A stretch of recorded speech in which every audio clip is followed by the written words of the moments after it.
Bismillahirrahmanirrahim. Assalamualaikum warahmatullahi wabarakatuh.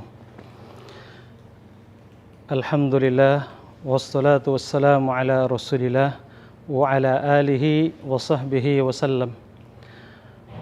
Alhamdulillah, kita bersyukur kepada Allah Ta'ala atas rahmat dan kasih sayangnya, sehingga pada kesempatan sore hari ini atas rahmat Allah Ta'ala kita bisa berjumpa kembali secara live kajian berkaitan dengan teknik ruqyah syariah bagi yang belum punya keturunan.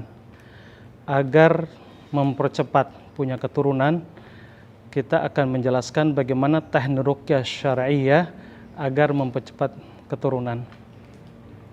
Sekarang kami berada di toko kue Rain Cake di Bogor,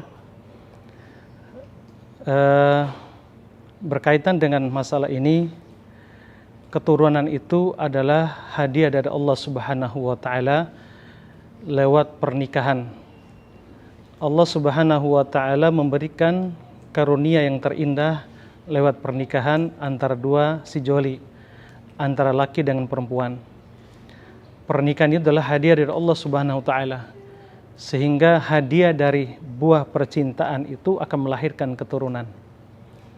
Tapi ada sebagian orang bertahun-tahun menikah tapi belum diberikan keturunan. Entahkah diharapkan laki-laki ataupun yang diharapkan itu adalah keturunan perempuan. Waliyadzubillah, ketika lahir keturunan itu yang bencong. Ada beberapa teknik ruqyah syariah agar bisa melahirkan atau mempercepat punya keturunan. Sebelum kita menjelaskan teknik-teknik ruqyah syariah agar bisa punya keturunan, kita mengetahui dulu apa sebabnya. Pertama, kenapa seseorang tersebut tidak diberikan keturunan? Satu, boleh jadi memang secara alami memang ada kaitan dengan secara medis. Mungkin ada miom, ada kista di tempat rahimnya atau di daerah selangkangan, sehingga sulit untuk masuk atau terjadi pembuahan atau sperma sulit masuk ke rahim perempuan tersebut. Itu secara medisnya, entahkah miom atau kista. Kedua, bisa juga karena ada gangguan jin atau sihir atau santet atau ain. Nah, boleh jadi yang bersangkutan dicek ke dokter, spermanya bagus, salurannya bagus, tetapi sulit untuk terjadi pembuahan. Nah, boleh jadi karena syaitan tersebut berusaha tinggal di aliran darah, sebagaimana dalam Sahih Bukhari, Nabi SAW mengatakan, Inna syaitan yajri min ibnu Adam majrodam. Sesungguhnya syaitan itu akan masuk tubuh manusia lewat aliran darah. Ternyata bisa tinggal di kaki, entahkah di betis, di lutut, di paha, di selangkangan, di perut, di dada, atau di pinggang, atau di wajah, atau di kepala. Nah, bisa juga tinggal di mana, terserah dia. Nah, terkadang kalaupun sihir tadi, ada beberapa orang yang suka sama istri kita, yang suka sama suaminya, terlalu dalam cintanya, cinta ditolak, dukun bertindak, sehingga menyihir kepada seseorang karena dia sakit hati, kekasihnya direbut oleh orang lain. Nah, cinta ditolak, dukun pun bertindak. Nah, terjadilah sihir santet. Nah, biasanya terhalangnya keturunan itu satu bisa juga karena di daerah sini. Nah, kena di daerah rahim dan kemaluan, di pinggang hasratnya jadi kurang, di dada, di daerah dada dan daerah asinya, terkadang di wajah, sehingga suami melihat dia seperti kesel aja bawaannya. Nah, ketika suami istri tadi melakukan ibadah khusus yang dimaksud, akhirnya sperma tadi tidak bisa masuk karena dihalang oleh syaitan. Nah, itu sering kejadian. Habis hubungan tiba spermanya kebuang begitu saja, sehingga sulit untuk masuk. Itu bisa juga karena gangguan jin atau gangguan sihir ataupun ain. Nah, ketiga bisa juga asbabnya karena secara psikis. Boleh jadi seorang istri sering kesel ke suami, sering dendam sama suami karena seringkali suami tersebut tersakiti dengan secara mentalnya, sering dimarahin, sering ditekan, sulit untuk membahagiakan kepada istrinya, sehingga istri tersebut merasa tertekan, dibentak, dimarahin, sehingga secara psikisnya mentalnya nggak bagus. Nah, kalau laki-laki tidak terlalu berpengaruh secara psikis untuk seksual, walaupun ada juga iya, tapi lebih banyak perempuan sangat dipengaruhi oleh mentalnya, sangat dipengaruhi oleh psikisnya. Dari kesal dan marah itulah terkadang bisa lari ke sini. Jadi sulit untuk ya menikmati hal demikian. Jadi bisa mempengaruhi.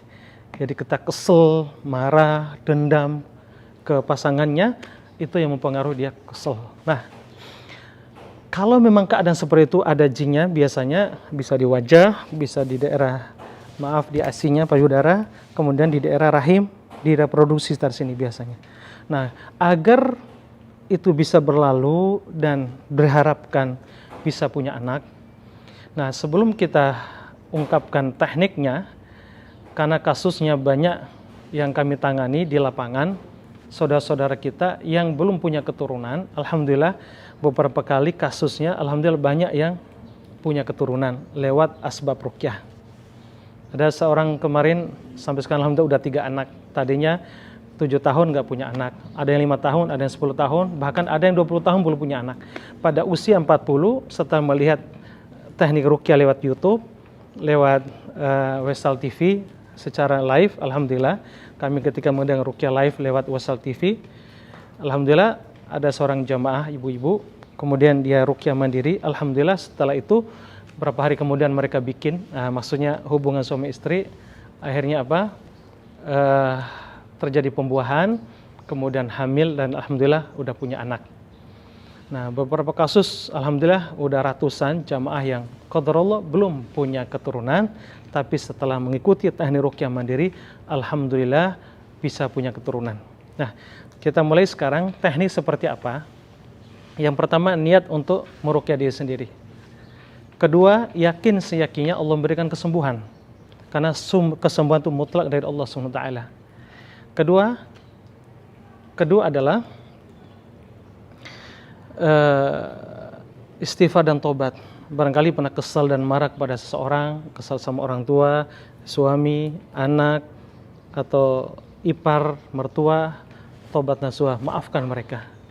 Sekarang di antaranya adalah memaafkan mereka semuanya, kemudian istighfar dan tobat. Astaghfirullah wa atubu ilaih, astaghfirullah wa atubu ilaih.